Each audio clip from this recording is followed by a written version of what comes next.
Cool. Welcome into this video. I would like to take you through how you can change your default SMS line or the line which you have chosen to be using to send SMS messages in your phone. So as you can notice in my phone, the default message line have been limited to Tecom. So when I try to send an SMS, you can see it can only be sent through Tecom. So in order to solve this problem, what I need to do, I need to get in my phone settings. Then I need to come to where we have SIM and network setting. So as you can notice here, the alignment may be different in your phone. Maybe yours will be aligned in a vertical order, the SIMs which you have, but mine is in a vertical order. So in order to change the default SIM, I need to come to where we have SMS and then select line 1, which is Safaricom. So when I get back into the SMS, I will not just come the same window which I were in, which is here.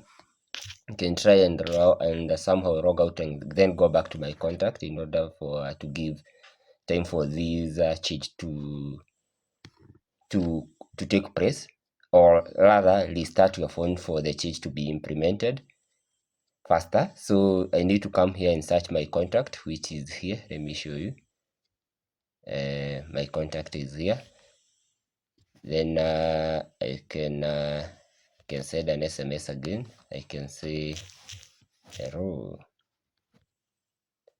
So the change have not occurred effectively, so I can try again to ensure it has been effectivized, and come back to my contact and then select my contact again and then select send an SMS. Let me show you if it will change.